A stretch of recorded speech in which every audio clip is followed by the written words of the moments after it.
Hello and welcome to Sports 360 on DD India, your weekly roundup of all the major sporting events across the globe.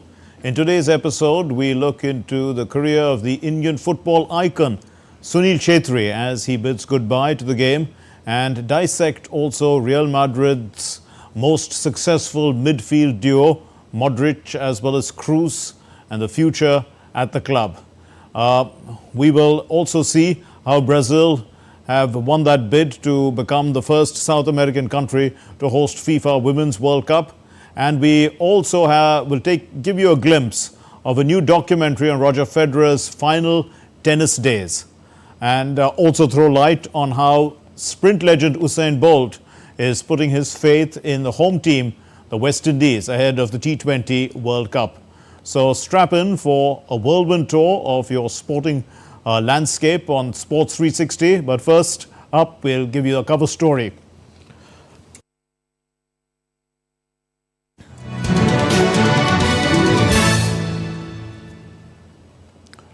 India's football icon Sunil Chhetri announced on Thursday that he will retire from international football after the FIFA World Cup qualification match against Kuwait on June 6.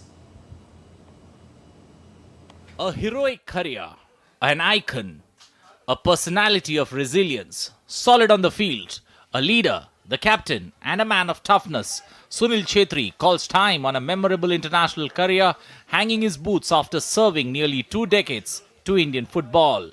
The national football team captain announced his decision via a video he posted on his social media account. Chhetri at 39 has played for the country for 19 years, having scored his first goal during his debut match in 2005. He is among the country's most celebrated players, credited with shining a spotlight on Indian football nationally and internationally amidst a cricketing-centric culture. Chhetri in his final message spoke about the high and low points in his long career. The feeling that I recollect in the last 19 years is a very nice combination between duty, pressure and immense joy. I never thought individually these are the many games that I've played for the country, this is what I've done, good or bad. But now I did it. This last 1.5-2 months I did it. And it was very strange. I did it because probably I was going towards the decision that this next game is going to be my last.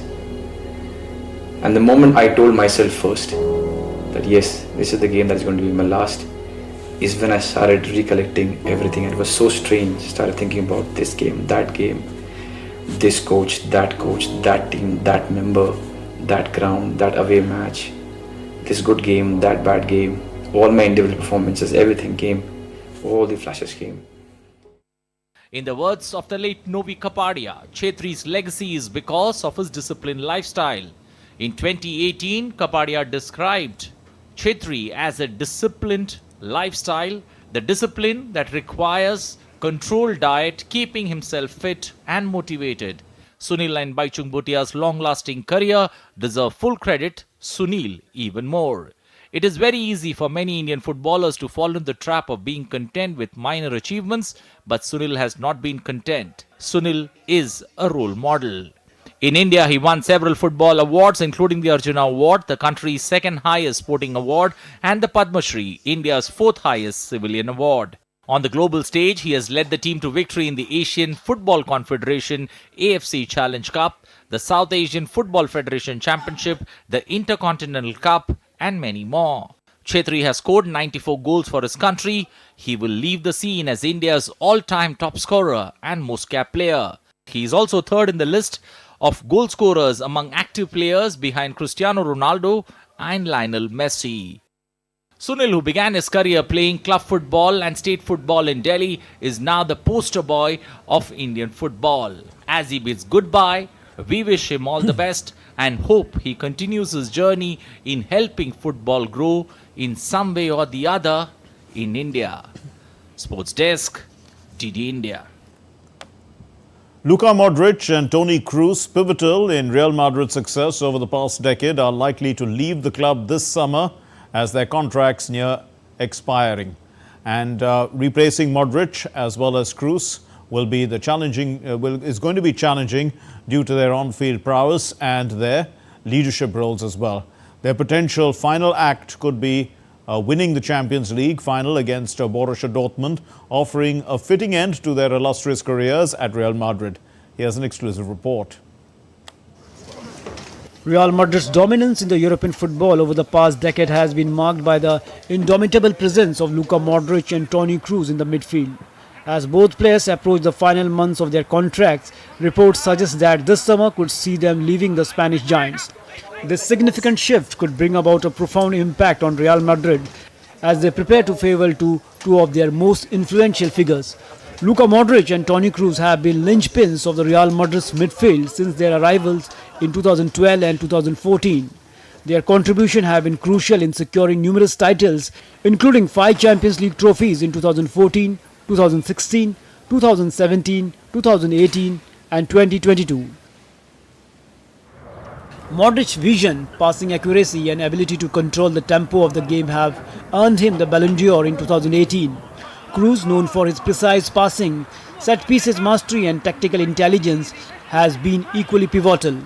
Even in the twilight of their careers, Modric and Cruz have continued to demonstrate their value. This season, they have played crucial roles in Real Madrid's campaign, contributing significantly to their success in La Liga and their progression to the Champions League final. The decision to allow Modric and Cruz to leave despite their ongoing contribution is seen as a necessary for Real Madrid's continued evolution. The club's management believes that maintaining an upward trajectory requires the integration of younger players who can carry the team's legacy forward. Replacing figures like Modric and Cruz is no easy task. Their influence extends beyond their on-field performances. They are also key figures in the dressing room, providing mentorship and stability. Jude Bellingham and Eduardo Camavinga have already shown glimpses of their potential. Before they bid adieu, Modric and Cruz have one final opportunity to leave on a high note. Real Madrid's upcoming Champions League final against Borussia Dortmund on June 1 offers a chance to secure a record 15th title. Winning this match would be a great end to their illustrious career at the club, solidifying their status as true legends of the game. Narayan Singh's report for DD India. Well, Diego Maradona's Golden Ball trophy, won for being named the best player at the 1986 World Cup, will be auctioned in France in June.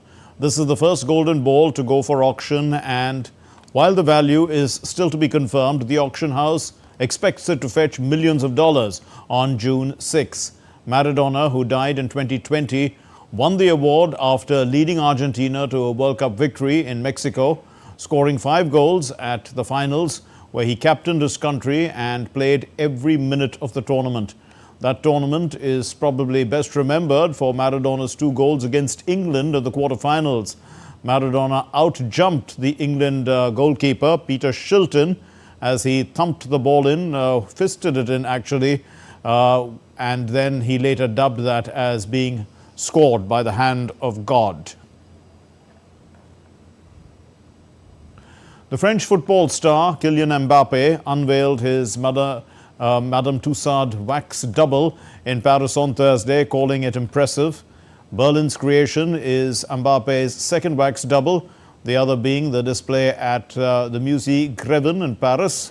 Mbappe led France to World Cup victory in 2018 at the age of 19, becoming the youngest French goal scorer in the history of the tournament.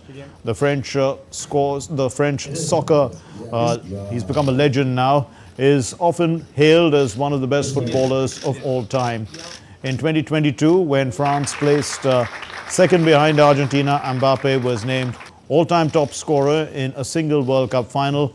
Appointed as the new captain of France for the UEFA Euro 2024, he said that he hopes to lead his partners to the final of the European tournament. And the time fly fast, you know, it was like super fast. When I finished, I remember that I was like, I say, already finished.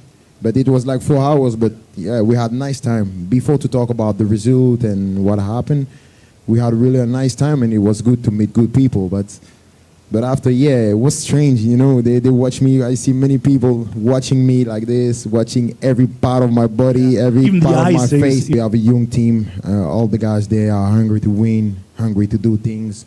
We have a good staff, good coach, crazy fan around us, and we're gonna be there with ambition, humility for sure, but with the idea that we can do something special. So let's do the preparation. Let's prepare us well and be ready for what's next. Football's governing body FIFA on Friday announced Brazil as the host of the 2027 Women's World Cup at the FIFA Congress, beating the joint bid of Belgium, the Netherlands and Germany to become the first South American country to hold the tournament. Brazil is set to host the 2027 Women's World Cup after FIFA declared it as the host at the FIFA Congress on Friday, beating the joint bid of Belgium, Netherlands and Germany to become the first South American country to hold the tournament. The Brazil bid received the backing of 119 member associations of the FIFA Congress to host the 10th edition of the competition, compared to 78 votes for the European bid. Brazil was given a slight edge in the run-up to Friday's vote after a FIFA technical evaluation released last week gave it a score of 4 out of 5 versus 3.7 for the Belgium-Netherlands-Germany bid. The race was whittled down to 2 last month after the United States and Mexico withdrew their joint bid to pursue the 2031 tournament instead. We are a South American country who have achieved a victory for the world, a victory for women's soccer. We have to take into account that athletes can play in the schools, on the streets, and in the end they come to greatness. They can be part of a club, part of a team. Right now I am euphoric, but I would like to propose a theme that is impacting all us Brazilians, a tragedy, a catastrophe due to climate changes in Rio Grande do Sul, in the south of Brazil, where we have lost many lives, many families are homeless. Our achievement today is that Brazil is to host for the first time a Women's World Cup, the first to be held on the South American continent, a world that will be developed, and it could strengthen women's soccer in Brazil and South America, and in particular in Rio Grande do Sul, where we are hoping to have a large center to develop women's soccer. FIFA President Gianni Infantino said the Brazil tournament would be the best Women's World Cup ever. Congratulations to Brazil, and we will organize, of course, the best FIFA World Cup ever in Brazil. And many thanks as well to the BNG bid, who has been fantastic. The FIFA assessment scored each bid on criteria ranging from commercial viability, team facilities and accommodation to broadcast sites, stadiums and fan festival venues. It said Brazil's 10 stadiums were purpose-built and configured for major tournaments, having hosted the 2014 Men's World Cup, and the bid had a strong commercial position and government commitment. It highlighted the compact nature and support behind the Belgium-Netherlands-Germany bid, solid commercial viability, good infrastructure and short distances between venues, but also noted the smaller capacities of its 13 stadiums. Sports Desk, DD India. The French footballer N'Golo Kante has made a surprising return to the French national team after a 2-year absence, as the coach Didier Deschamps has unveiled his 25-man squad for the European Championship. Kante, who is back to his national team despite not having played since 2022, joined Al Ittihad on a free transfer from Chelsea, where he managed to regain his shape, making 41 appearances this season. France, who were knocked out by Switzerland in the last 16 of the Euro 2020, last lifted the trophy in 2000. They will face Austria in their Euro group stage opening game on June 17. The International Cricket Council and Cricket West Indies on Tuesday said that there will be no reserve day for the second semi-final of the T20 World Cup to be played in Guyana. However, they have allotted an additional time of 250 minutes of the T20 World Cup to ensure that the match ends that day. The first semi-final in Trinidad on June 26, and it starts at 8:30 p.m. local time. The organizers have allocated a reserve day for that game, and should there be rain in Trinidad, the match will spill over to June 27. The second semi-final will start in Guyana at 10:30 in the morning local time on June 27, and the match will be finished on that day itself. The ICC has allotted another 250 minutes for the game, which means that the umpires can wait for about 8 hours to finish the T20 match. June 28 will be the travel day, and the final will be on June 29. India is going to be playing a warm-up game against Bangladesh on June 1, and Australia will be facing the West Indies on May 30th. As the ICC has announced the warm-up fixtures for the T20 World Cup 2024, the matches are scheduled to be played from the 27th of May to the 1st of June across USA and 2 venues in Trinidad and Tobago in the West Indies. The West Indies against Australia fixture at Queen's Park Oval, Trinidad and Tobago will be open to fans. The warm-up fixtures will be 20 overs per side and will not carry international T20 status, as the teams will be allowed to field all members of their 15-member squad. And also a change from the previous rights cycle, the teams can play up to 2 warm-up matches depending on the arrival time at the event. The venue for the India versus Bangladesh warm-up tie, the last practice game before the main event starts on June 3, is yet to be announced. Among the test-playing countries, Australia, Sri Lanka, Bangladesh, Ireland and Afghanistan are the only teams with 2 warm-up games scheduled. India and the West Indies have 1 each. South Africa is the only team to play an intra-squad match, while Pakistan, England and New Zealand won't play any warm-up matches before their World Cup outing.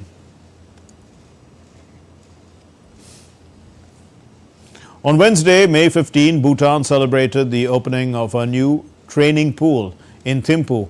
It's recognized as the by World Aquatics as one of the highest altitude pools globally. It's perched at 8,200 feet in the mountains, and the Thimphu Aquatic Center, it marks the significant milestone for the Kingdom of Bhutan, as it in fact boasts the country's first competition standard swimming pool. Bhutan inaugurated a brand new training pool in Thimphu on Wednesday, which World Aquatics said is one of the highest pool of its kind in the world. The pool and training facility sits high in the mountains at the impressive altitude of 8,200 feet. World Aquatics said the new Thimphu Aquatic Center houses the Kingdom of Bhutan's first competition swimming pool. This swimming pool will give opportunity to the young generation and the children of Bhutan the possibility to learn to swim. The facility will allow elite swimmers to train in their own country and will also serve as a training ground for the local community. I'm really thankful for World Aquatics for helping us get a swimming pool. I'm really excited, and I had my first race. It was awesome with the kids, and I really hope I get to see future Olympian and world champion from this pool. It will be a much safer environment for them to learn how to swim. Right now, a lot of the athletes and people of Bhutan are using rivers to learn how to swim, which is really difficult and can be very dangerous. The pool here will create a safe environment where they can all come here and join, have fun, and also learn how to swim in a much more safe environment. The Bhutan Aquatics Federation partnered with World Aquatics to make the pool a reality in part of a World Aquatics initiative known as Pools for All. Sports Desk, DD India.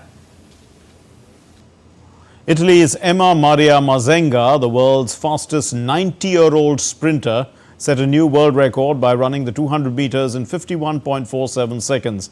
Born on August 1st, 1933, Mazenga holds 5 world records, 9 European records and 28 Italian records in masters sprinting.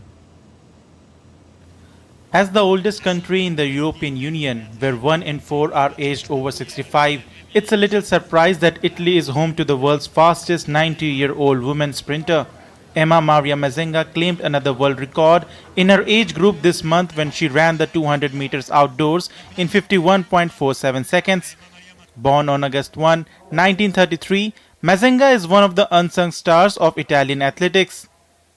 Currently holding 5 world records, 9 European records and 28 best Italian performances in various categories of master sprinting. I am very happy and satisfied, and also a bit surprised because I didn't think I went that fast. Like any athlete, Mazenga follows precise rituals for her races. She runs strictly without socks and never wears the same shoes for training. I run to do a good result. If I have no competitors, I know that I'll win from the start. Today, for example, I set the European record as well as the world record. But for the European record before me, any 90-year-old woman ever run the 200 meters in Europe. So my goal is to do a good result. Her running career as a masters athlete, which she kicked off at the age of 53, has been an important comfort for Mazenga's later years. Her next commitments include the Italian Championships starting in June, and she has an eye on the World Championships in Sweden next year. Sports Desk, DD India. In some great news for Indian sports fans and especially table tennis fans, the Indian paddler Manika Batra has achieved a career high ranking of world number 24, becoming the first Indian woman to enter top 25 in the world ranking. In the latest ITTF rankings, Manika Batra jumped 15 places from number 39 to become world 24, and moreover, she reclaimed her India number 1 place from Shrija Akula. Manika Batra also matched the world number 24 ranking achieved by Satyan Gnanasekaran. Currently, who is world number 65 in 2019. Manika's ranking, in fact, jumped. It came on the back of her quarterfinal finish at the Saudi Smash event last week, where she registered an upset win over the top Chinese player and Olympic medalist world number 2, Wang Manyu, and also in the round of 32. She then defeated world number 14 Nina Mittelham of Germany to make it to the quarterfinals, where Manika eventually lost to world number 5 Hina Hayata of Japan. The Table Tennis Federation of India announced on Thursday that the Commonwealth Games champion Sarat Kamal and Manika Batra will spearhead a 6-member Indian table tennis team for the Paris 2024 Olympics. The 41-year-old Sharat Kamal is set to make his 5th and final appearance at the Olympics, while Manika Batra will play at her 3rd successive games. The men's team will include Harmeet Desai and Manav Thakkar, other than Achanta Sharat Kamal. Meanwhile, the women's team includes Shrija Akula, Archana Kamath, and also Manika Batra. All 6 players of the Indian Olympic table tennis team were selected based on their world rankings.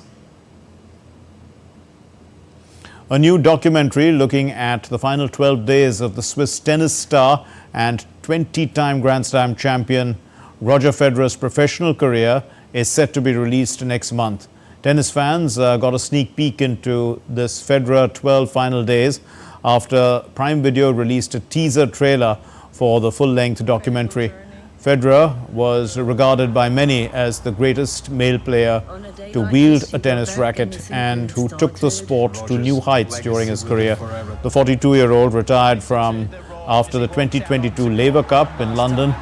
Federer 12 final days is directed by Asif Kapadia and director Joe Sabia, and it will premiere on Prime Video on June 20th.